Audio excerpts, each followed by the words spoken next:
Bem-vindos ao Cripto em Ponto. Hoje é 11 de junho de 2025. Tudo bem por aí? Tudo ótimo, Guto. E com você? Pronta para mais uma análise do nosso mercado? Sempre pronto. Bom, pessoal, antes de começar aquele lembrete, se inscreve no canal e deixa o like para continuar acompanhando o Cripto em Ponto. Isso ajuda muito a gente por aqui.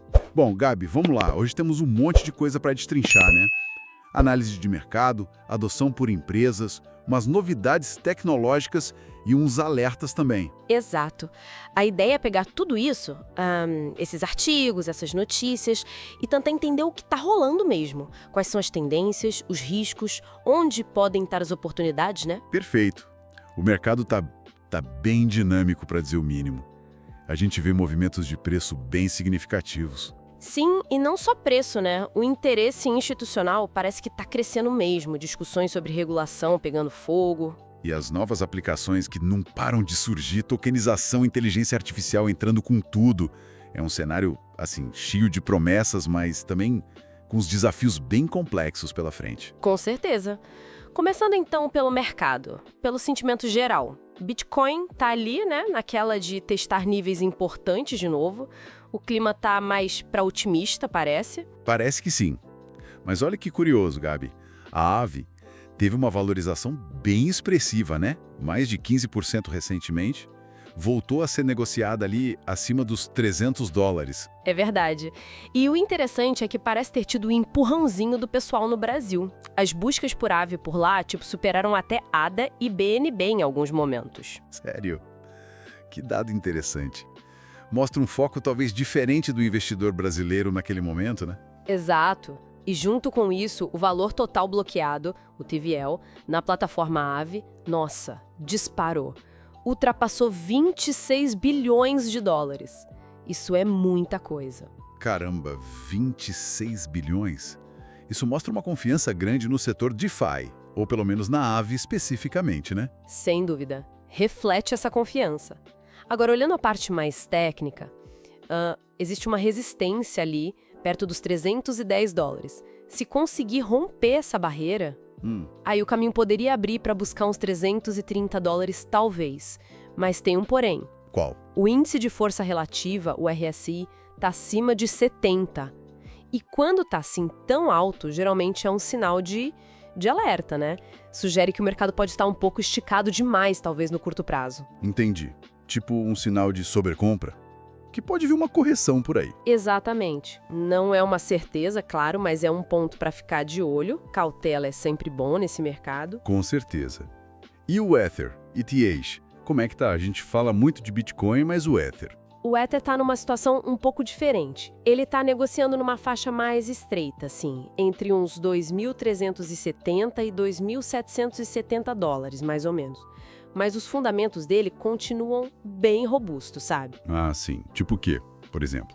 Bom, ele continua sendo o líder disparado em TVL no mundo DeFi, concentra 61% do mercado. É muita coisa. Nossa, domina mesmo. E a atividade nas soluções de camada 2, aquelas que ajudam a rede a escalar, né, a processar mais rápido e mais barato, a atividade ali tá massiva. Falando de bilhões em volume negociado em DEX só nessas camadas 2 nos últimos 30 dias. 70 bilhões, para ser mais exata. 70 bilhões em camada 2. Uau. E o interesse institucional no ETH, como anda? Com os ETFs Spot sendo aprovados. Pois é, os ETFs GTH Spot mostram sim um interesse institucional claro. Desde maio não tivemos saídas líquidas significativas. Pelo contrário, acumularam mais de 837 milhões de dólares. Isso é um bom sinal, né? Mostra que as instituições estão comprando e segurando. Exato, e junta isso com a oferta de ETH nas exchanges, que está na mínima histórica. E quase 30% de todo o Ether existente está em staking, ou seja, travado para validar a rede. Menos oferta disponível, mais gente travando para longo prazo? Exatamente. O cenário fundamental parece bem favorável para uma quebra daquela resistência dos $2.800. Parece provável que aconteça, se o mercado ajudar. Interessante essa análise do Ether. E voltando para o Bitcoin, vi uma análise da Bitwise bem otimista, falando num valor justo de $230 mil. Talvez uns 200 mil até o fim de 2025. É bastante otimismo, né? Eles estão bem otimistas mesmo. O argumento deles se baseia muito na questão da dívida crescente dos Estados Unidos e potenciais cortes de impostos, fatores que, na visão deles, posicionam o Bitcoin como uma proteção contra o risco soberano, sabe? Entendi. Aquela tese do Bitcoin como ouro digital, como reserva de valor contra problemas fiscais dos governos. Exatamente. E não só são eles. Até o Arthur Hayes, que é uma figura conhecida no mercado, sugeriu que uma possível mudança na política do Banco do Japão, talvez agora em junho, poderia ser um gatilho importante para o BTC. Ah, é? Por que o Japão especificamente? Bom, a preocupação com a sustentabilidade fiscal de grandes economias não é só nos Estados Unidos, né? O Japão tem uma dívida pública gigantesca. Qualquer sinal de instabilidade lá, ou uma mudança de política monetária que possa ser vista como arriscada, pode levar investidores a buscar ativos fora do sistema financeiro tradicional. Ativos sem risco de contraparte, como o Bitcoin. Faz sentido. Então essa tese do Bitcoin como proteção está ganhando força em vários lugares do mundo, olhando para diferentes economias. Exato. E a própria resiliência do Bitcoin ajuda nisso. Ele teve aquela queda forte um tempo atrás, chegou a bater 100 mil, caiu de um patamar alto para perto de 60 mil, ligado a fatores macro e liquidações, mas recuperou rápido. Isso reforça essa percepção de que ele aguenta o tranco, sabe? Entendi. E essa percepção, essa tese, está se refletindo na adoção por empresas e instituições? Parece que sim. Você viu o Michael Saylor, né? Sempre vocal. Sugeriu que até a Apple deveria usar Bitcoin no programa de recompra de ações dela. Meio ousado, mas mostra a convicção dele. O Saylor é um maximalista convicto. Mas além das sugestões dele, tem coisa concreta acontecendo. Tem sim. A GameStop, aquela do caso famoso das ações, anunciou que comprou o Bitcoin. Lá no Japão, a Metaplanet está acumulando o BTC como estratégia de tesouraria. Na França, tem a The Blockchain Group fazendo o mesmo. Então não é só discurso. Tem empresas realmente colocando dinheiro nisso. E os ETFs de Bitcoin Spot? Voltaram a ter entradas líquidas positivas. Depois de um período de saídas ou de fluxo mais morno, o dinheiro está voltando a entrar nos ETFs. Isso é um sinal importante do apetite institucional. Legal. E essa ponte entre o mundo cripto e as finanças tradicionais, como está evoluindo? Está ficando cada vez mais sólida, Guto. Olha só esse exemplo. A Guggenheim, uma gestora gigante, fez parceria com a Ripple. A Ripple? Do XRP? Essa mesma. A parceria para tokenizar um título de dívida lastreado em tesouros dos Estados Unidos, usando a rede da Ripple, a XRP Ledger. E esses tokens poderiam ser comprados com a stablecoin da própria Ripple, a RLUSD. Uau! Isso é bem significativo, né? Uma gestora tradicional usando uma rede cripto para um ativo super tradicional como um título do Tesouro. Exatamente. Isso se encaixa perfeitamente na tendência maior que a gente está vendo de tokenização de ativos do mundo real, os RWAs. Basicamente, transformar ativos do mundo físico ou financeiro tradicional em tokens digitais na blockchain. E quem mais está nessa? Os gigantes estão entrando. BlackRock, Franklin Templeton, Fidelity. Todos eles já estão tokenizando fundos do mercado monetário, por exemplo. É Wall Street abraçando a tecnologia blockchain para valer. E no Brasil, como está isso? Tem algum movimento nesse sentido de aproximação institucional ou até governamental? Tem sim. Um projeto de lei interessante, o PL 4501, avançou na Câmara dos Deputados. Ele propõe criar uma reserva de Bitcoin para o Brasil. Uma reserva de Bitcoin? Tipo, o Banco Central comprar Bitcoin? A ideia é permitir que até 5% das reservas internacionais do Brasil possam ser alocadas em Bitcoin. O projeto teve parecer favorável na Comissão de Desenvolvimento Econômico. E qual a justificativa para isso? Principalmente a diversificação. O parecer cita isso como um benefício, ter um ativo descorrelacionado na carteira de reservas do país. Puxa, isso é um passo bem ousado para um país como o Brasil, né? Incluir Bitcoin nas reservas internacionais. Sem dúvida. É um sinal muito interessante de como até o Estado está começando a olhar para esse ativo de uma forma diferente. Claro, ainda é um projeto, tem um longo caminho, mas só o fato de estar sendo discutido e avançando mostra uma mudança de perspectiva. A gente fica pensando, né? É só um movimento de hedge, de diversificação? Ou é um passo para uma integração maior lá na frente? Ainda é cedo para dizer. Essa dualidade interessante. E falando em tecnologia avançando, a inteligência artificial está em todo lugar. E em cripto também, né? Com certeza. Um exemplo é o Grok, aquela IA da xAI, do Elon Musk. Estão usando para analisar o sentimento do mercado no X, antigo Twitter, em tempo real. Como assim? O que ele faz? Ele fica monitorando menções de tokens específicos, tipo Flock, Turbo, Ord, FET, e também reações a eventos macroeconômicos, para tentar capturar o humor do mercado. Diferente do chat GPT, por exemplo, que a gente usa mais para uma análise estruturada, para pedir informações? Exato. O Grok seria mais para sentir o pulso do mercado em tempo real, naquela conversa caótica do X. Mas, claro, tem limitações sérias. Quais? Primeiro, ele não executa ordens de compra e venda. É só análise de sentimento. Segundo, a análise técnica dele é bem superficial, quase inexistente. Terceiro, ele pode ser facilmente enganado por ruído, por bots, por manipulação de sentimento que acontece muito no X.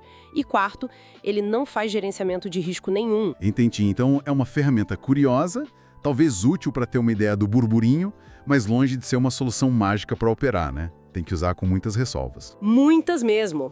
É mais um termômetro de hype, talvez. E a IA, Guto, infelizmente, também alimenta o lado sombrio, os riscos.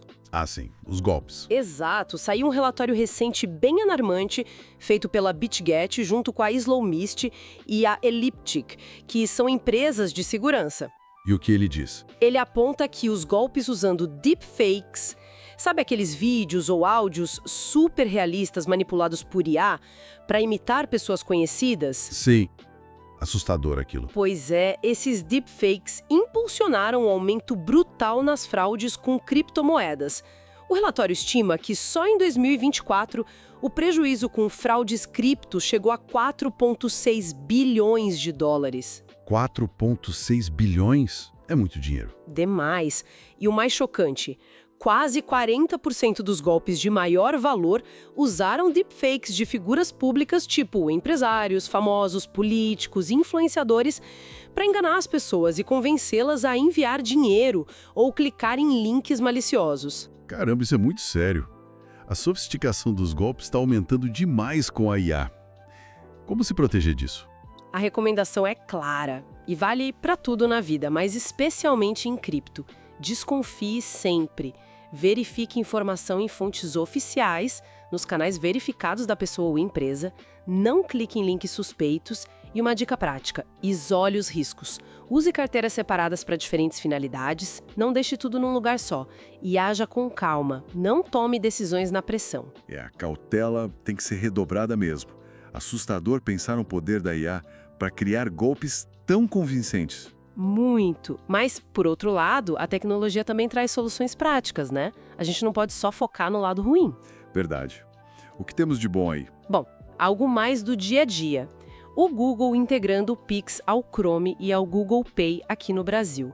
Isso facilita demais os pagamentos em e-commerces, né? Torna mais fluido. Ah, sim. Isso é ótimo para o usuário final e para as lojas online.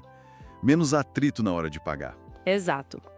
E outra aplicação bem interessante, usando a blockchain para resolver um problema real, uma startup brasileira chamada Inspire IP. Inspire IP. O que eles fazem? Eles estão usando a blockchain da Polygon e o IPFS, que é um sistema de armazenamento de arquivos descentralizado, para validar capturas de tela do WhatsApp como prova judicial. Como assim validar print de WhatsApp para usar na justiça? Isso. Hoje em dia, muita coisa acontece no WhatsApp, né? Contratos, negociações, ameaças. E usar um simples print como prova é complicado, porque pode ser facilmente manipulado.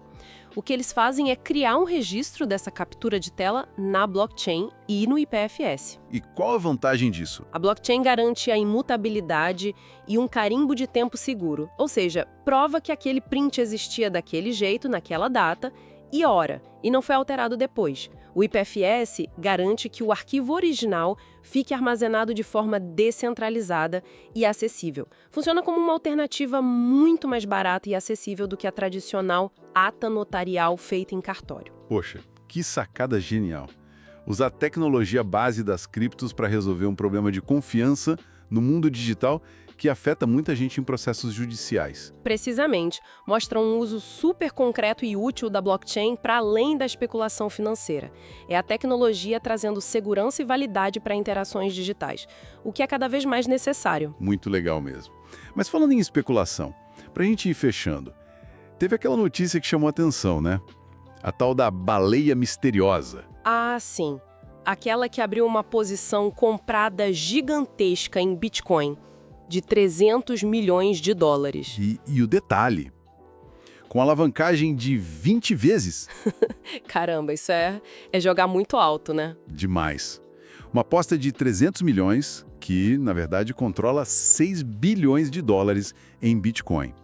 É um risco absurdo. E ainda tem especulação de que poderia ser um trader conhecido que já tinha perdido uma fortuna, uns 25 milhões numa liquidação parecida recentemente. Se for verdade, é quase uma compulsão por risco. Loucura. Mas o que uma posição dessas tão grande e tão alavancada significa para o mercado como um todo? Bom, destaca duas coisas principais. Primeiro, a volatilidade inerente a esse mercado. Movimentos bruscos podem acontecer a qualquer momento. Segundo, o risco sistêmico que essas posições representam. Risco sistêmico? Como assim? Contra essa posição comprada, ou seja, se o preço do Bitcoin cair um pouco que seja, essa posição começa a ser liquidada. Como é muito grande, a própria liquidação força o preço a cair mais, o que pode liquidar outras posições alavancadas menores, criando um efeito cascata. Entendi. Uma liquidação puxa a outra e o preço pode derreter rápido por causa de uma única aposta que deu errado. Exatamente. É um lembrete bem forte de que, apesar de toda a evolução institucional, da tokenização, dos usos práticos, a natureza especulativa e às vezes até meio selvagem ainda está muito presente no ecossistema cripto.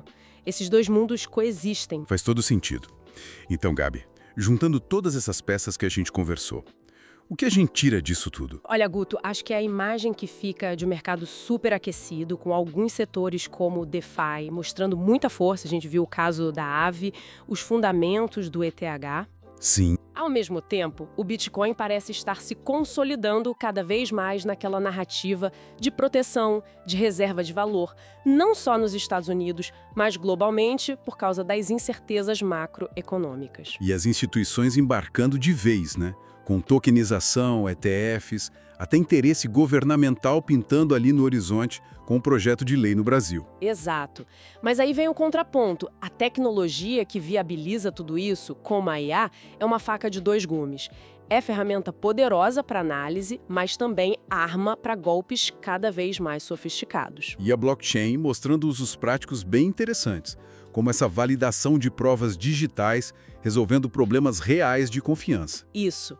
E claro, convivendo com tudo isso, a especulação de altíssimo risco, como o caso da baleia alavancada, continua firme e forte, lembrando a gente da volatilidade e dos perigos. É uma mistura complexa mesmo. Aquecimento, adoção, inovação, golpes, especulação, tudo acontecendo ao mesmo tempo. Exatamente. Estamos nessa fase de convergência que é fascinante, mas também muito complexa. Os criptoativos e a tecnologia blockchain estão se infiltrando, né? Cada vez mais no sistema financeiro tradicional, no nosso dia a dia, trazendo eficiência, novas possibilidades como a integração com Pix, a tokenização. Mas os riscos não podem ser ignorados. Volatilidade, as fraudes com IA que são assustadoras, os perigos da alavancagem excessiva.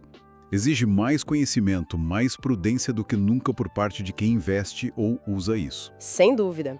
E isso tudo nos deixa com uma questão importante para pensar, né? Uma provocação final para o nosso ouvinte. Mandei. Com essa integração toda crescendo, finanças tradicionais se misturando com cripto, novas tecnologias como IA entrando forte nesse jogo, qual será o próximo ponto de inflexão?